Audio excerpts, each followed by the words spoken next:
E aí nós temos a sequência do que iniciamos já no encontro passado, que é a questão da utilidade providencial da riqueza, né? E as provas da riqueza e da miséria. As provações, né?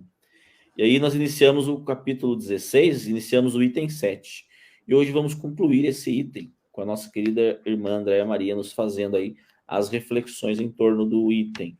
Nós vamos, então, continuar a leitura desse item lá a partir do 5º parágrafo. E diz assim a mensagem, né?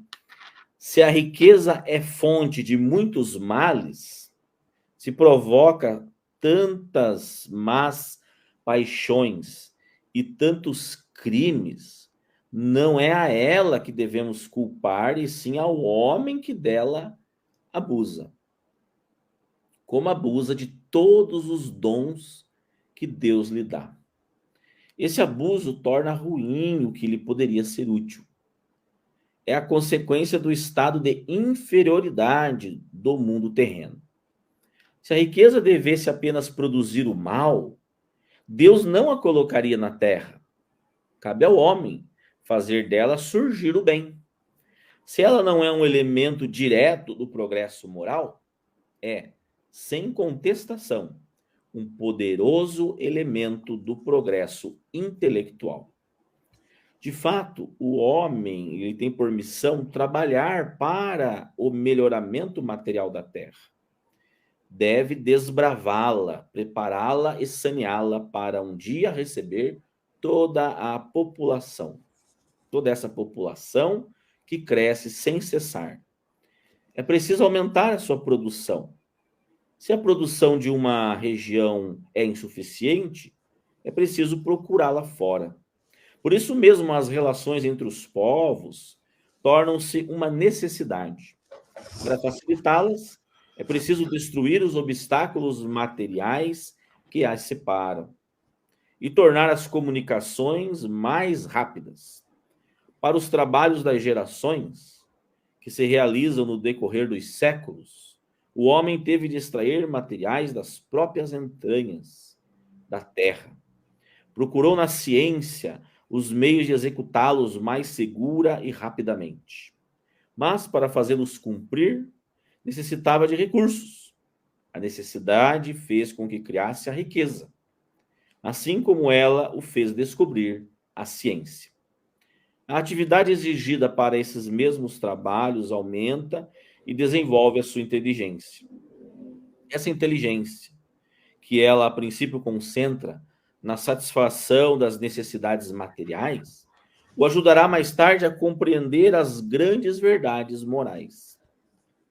Sem a riqueza, que é o principal meio de realização das necessidades do homem, não haveria grandes trabalhos, nem atividades, nem estímulos, nem pesquisas. É com razão que ela é considerada, então, um elemento de progresso. Então, essa é a passagem, né, do nosso evangelho de hoje, falando sobre a riqueza, né? Então, eu convido a nossa querida irmã Andréia a nos trazer a reflexão em torno deste trecho para nós. Por favor, Andréia. Mais uma vez, boa noite a todos. Diante do que o Rony leu, e faremos, né, o comentário nessa noite, temos algo a frisar para essa reflexão que diz respeito ao que já vem sendo falado durante todos esses sábados, que é o dinheiro. Porque analisemos, se a produção, como diz o texto, de um país é insuficiente, seja de alimento, tecnologia, saúde, será necessário buscá-la fora. E a pergunta, que eu já quero deixar aqui desde o início, o que nós podemos fazer diante da utilidade providencial da riqueza em relação ao mundo? Será que eu posso fazer alguma coisa? Vamos ver isso no final. Observamos que o desenvolvimento de relações pacíficas, então, entre os povos encarnados no planeta como um todo, constitui uma necessidade, essas relações pacíficas. E esta conscientização deveria ser suficiente, claro, para que os obstáculos que dificultam essa relação entre os povos fossem destruídos. Agora, dentro de um amplo desenvolvimento da inteligência humana nos dias de hoje, já observamos também a troca de descobertas científicas e tecnológicas que já há muito tempo essa troca leva a satisfazer as necessidades materiais. Mas constatamos também que as necessidades levam a algo muito profundo num âmbito planetário. Porém, é preciso sensibilidade para entender, vejam, que é diante das necessidades materiais que automaticamente desenvolvemos a inteligência como forma de evolução e também que no decorrer do tempo, esta necessidade está nos ajudando a todos a desenvolver a moral. E outra constatação é que, principalmente nos tempos atuais, para desenvolver qualquer experiência, qualquer projeto, necessitamos um mínimo de conhecimento em relação ao assunto, que vai requerer um curso, uma faculdade, um MBA e dinheiro. Dinheiro de quem quer realizar o projeto ou de quem pode ajudar na realização do projeto, principalmente se esse projeto for de ajuda global. Porque muitas vezes, no mínimo, eu vou precisar de dinheiro para me sustentar enquanto faço experimentos, enquanto não ganho dinheiro com aquilo para realizar um projeto, não é verdade? Se for um projeto de desenvolvimento de uma vacina, nossa, com certeza os cientistas do mundo todo, eles estarão reunidos nesse projeto, como vimos na época da Covid. Mas também observamos o que lá naquela época? A dificuldade que apresentou em levar essa vacina aos povos por problemas políticos. Observe que atualmente estamos também enfrentando um problema com a geração de energia, seja para iluminar uma casa, um escritório, um hospital, mover uma máquina, né, no ambiente industrial, aquecer um ambiente, enfim. Eu estou trazendo esse exemplo para falarmos e imaginarmos coisas boas, principalmente se há um problema de geração e energia, e isso leva à conscientização de que não devemos usar energia fóssil, que além de não renovável, é poluente, e faz com que nós dependamos disso de forma que isso está se acabando na natureza. E assim nós observamos a junção de ideias que brotam de todo o planeta para que haja a produção de energia renovável, ou seja, energia que é produzida diante de invenções que gerem essa energia. Olha que coisa linda isso. Pela ação do vento, da luz solar, das ondas do mar, através de barragens de água. Para usar essas energias produzidas, então, pelo vento, pelo sol, pelas ondas do mar, pelas barragens, o que se precisa é de ideias para usá-las e equipamentos que custam dinheiro. Porém, é um enfrentamento de situação que traz o progresso de forma que beneficia a todos e beneficia o planeta. Beneficia a nossa nave-mãe. Não é assim? E pensando sobre isso, gente, eu lembrei de um escrito do Eduardo Galeano que diz o seguinte, abre aspas, teu Deus é judeu. Ou seja, a ideia do Deus único foi inspirada aos judeus, pelos espíritos, E por eles foi disseminada a ideia por todo o planeta. E temos esse conhecimento aqui no Brasil, em várias partes do mundo. E ele não para por aí. Aí ele diz o seguinte: a tua música é negra, o teu carro é japonês, a tua pizza é italiana, o teu gás é boliviano, o teu café é brasileiro, a tua democracia é grega, os teus números são árabes, as tuas letras são latinas. Então, eu sou o teu vizinho e ainda me chamas de estrangeiro? Ou seja, a nossa cultura é uma junção de praticamente todas as culturas do planeta.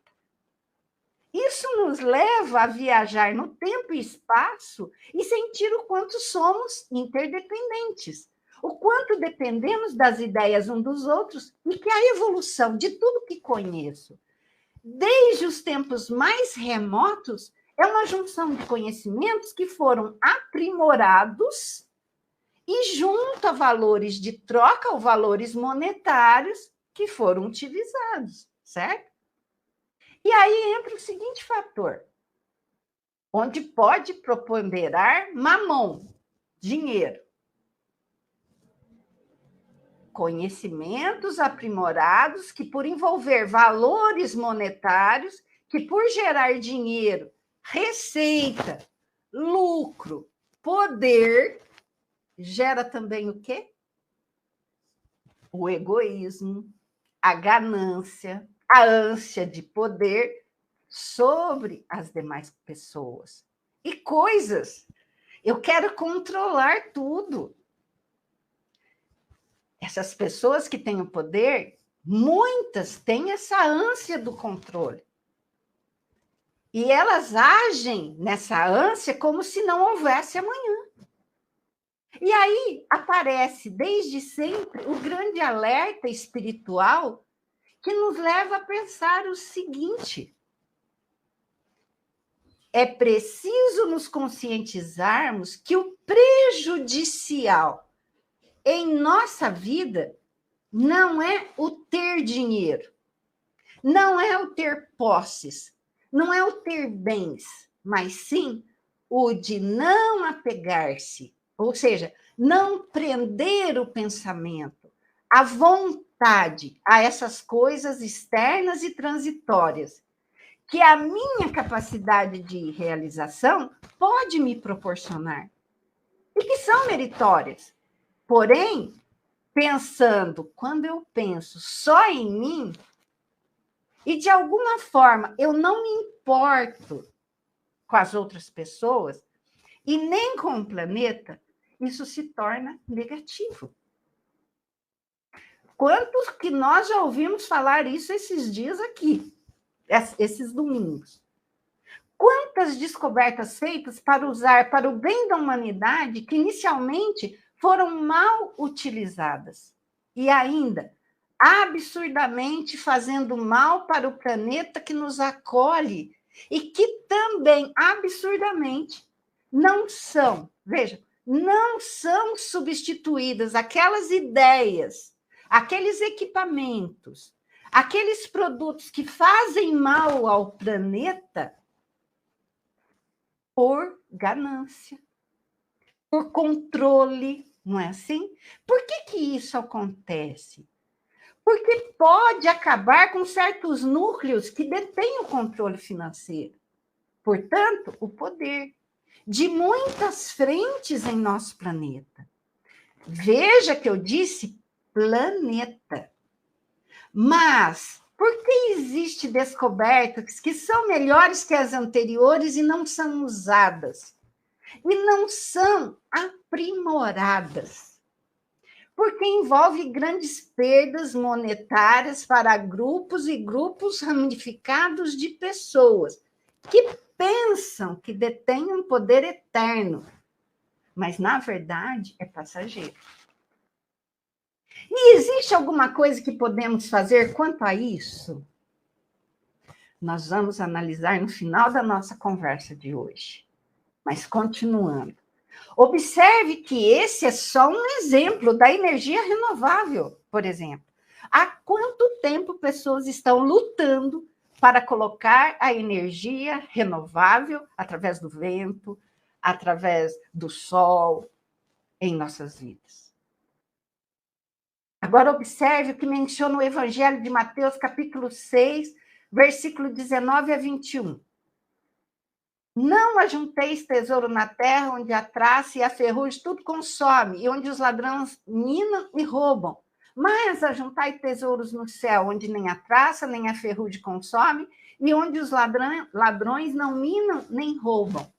Porque onde estiver o vosso tesouro, aí estará também o vosso coração. Assim, a grande preocupação e aconselhamento hoje nesse item é junto à possibilidade de ganho monetário que nos leve a desfrutar, pelos nossos esforços, a aquisição de recursos materiais que a traça e a ferrugem não consomem. Desculpa, recursos morais. Mas é preciso ficarmos atentos junto às conquistas materiais, em também buscar pela aquisição de valores espirituais que jamais se perdem. Porque quando eu junto a aquisição material com a aquisição espiritual, eu sigo em equilíbrio. Eu sigo em equilíbrio. Amigos, o dinheiro em si, como muitos palestrantes disseram aqui nestes sábados, não é o problema.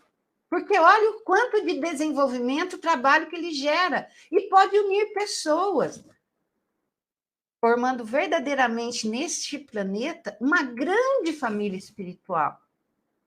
Mas, muitas vezes, o egoísmo e a ganância não deixam. E olha só, vejam,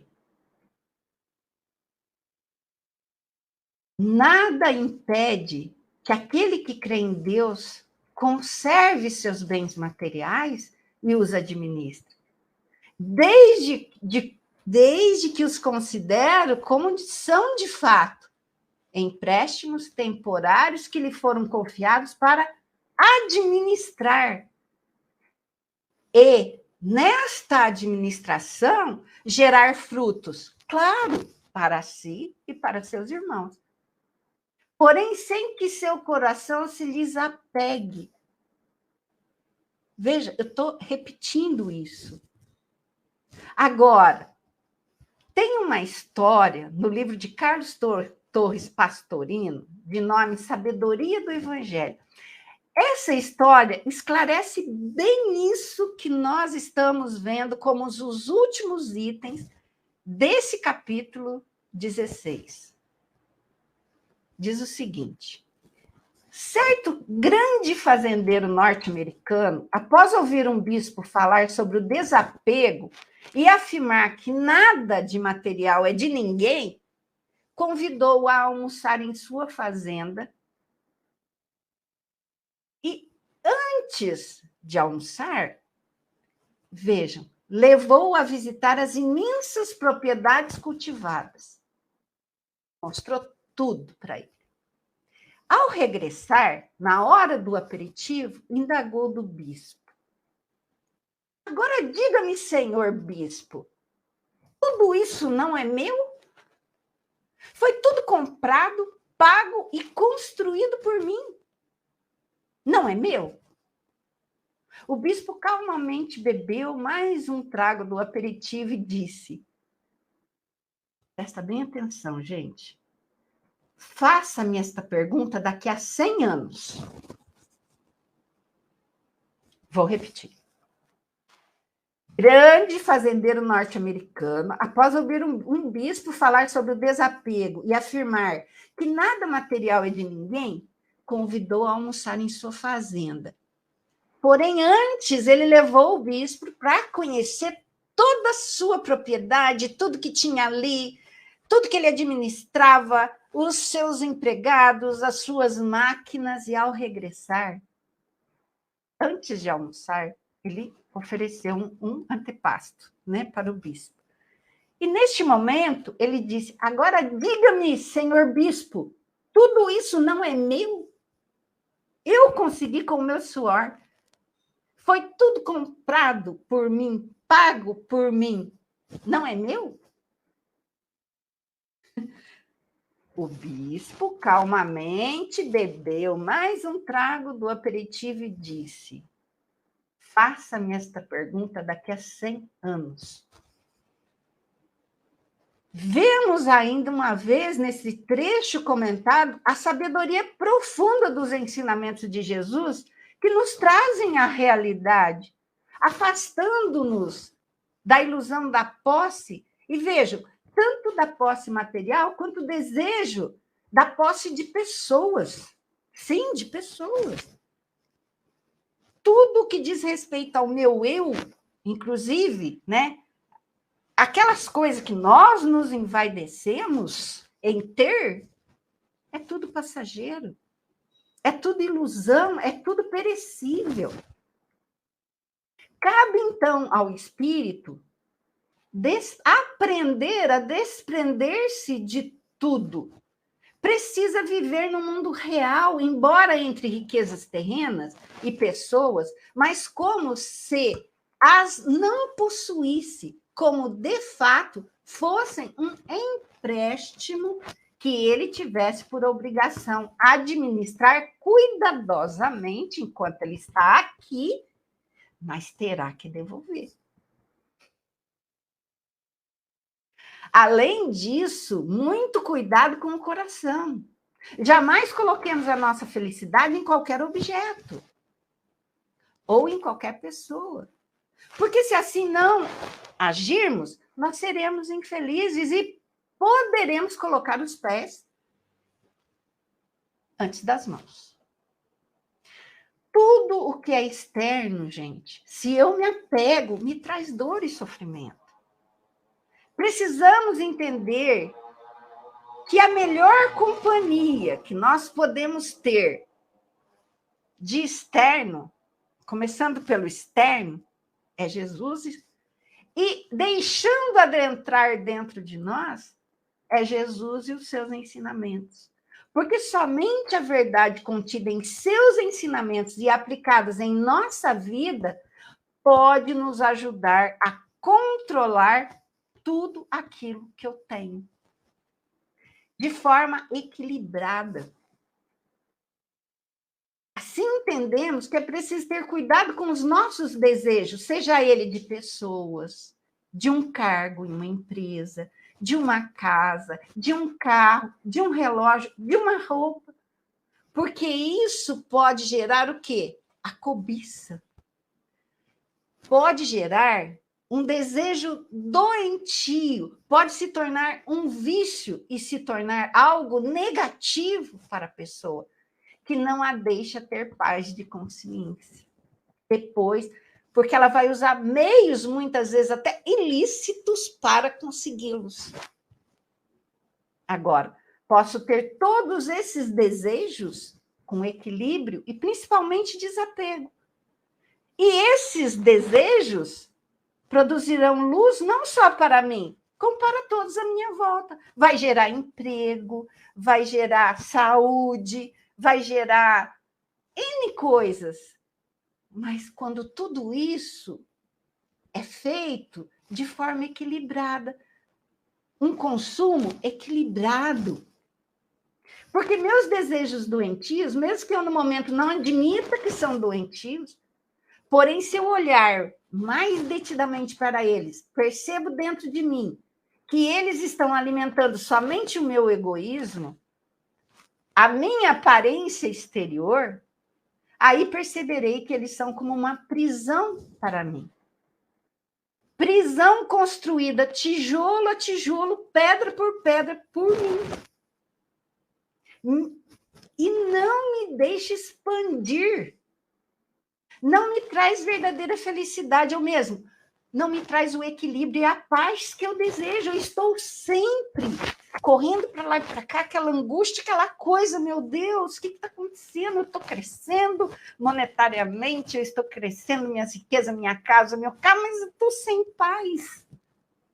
Então, a lição ela é preciosa. Existe sim os bens materiais, eu posso me utilizá-los para me servir, mas eu vou voltar a repetir, de forma equilibrada, sem prejuízo para o meu equilíbrio, sem prejuízo para o meu crescimento espiritual, sem prejuízo para nenhum ser à minha volta. Então, vejam, é só um exemplo.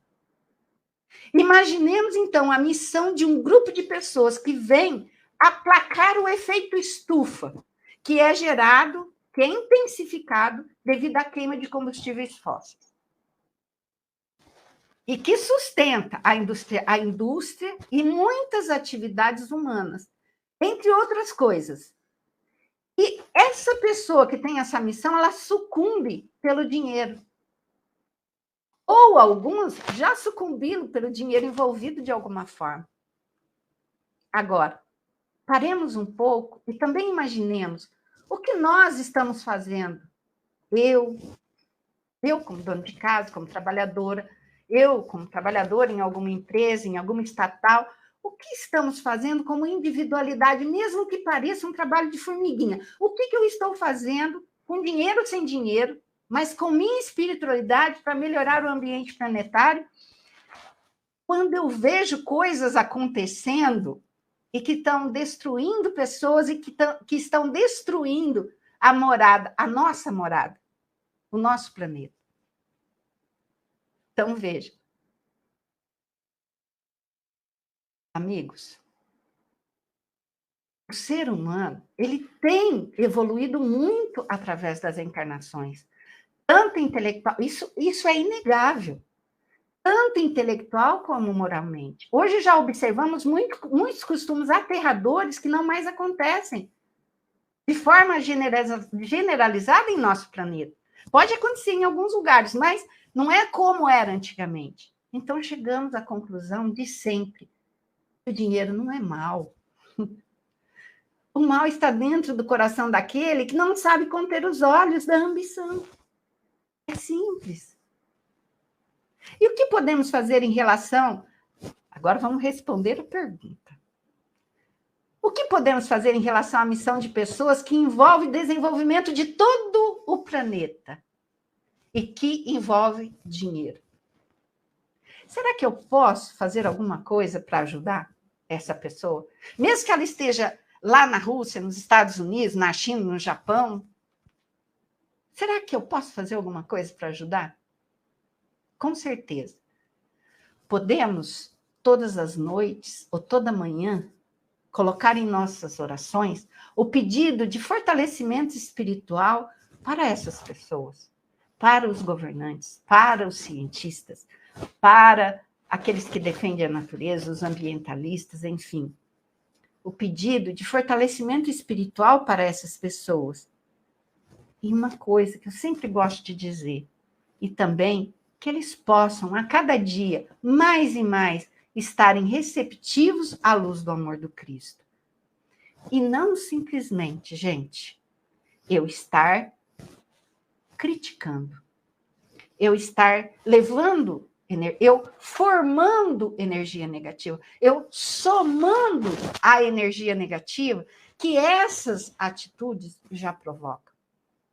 Então, isso é muito importante. Estar dentro de mim. Eu não criticar. Eu não levar mais energia negativa àqueles que têm missão e que envolve dinheiro. Aqueles que têm missão e precisam de um certo equilíbrio. Precisam, muitas vezes, até, gente, de proteção. Por causa daqueles que não querem ver o seu ganho monetário diminuir por causa daquela invenção. Então, vejam, são situações, a utilidade providencial da riqueza no planeta nos diz respeito. Então, nós devemos buscar esse remédio, a oração, para todos aqueles que têm uma missão, seja proteção, ou seja, elas estarem mais receptivas à espiritualidade e ao amor do Cristo. E assim, eu agradeço a todos a atenção e que Jesus nos abençoe.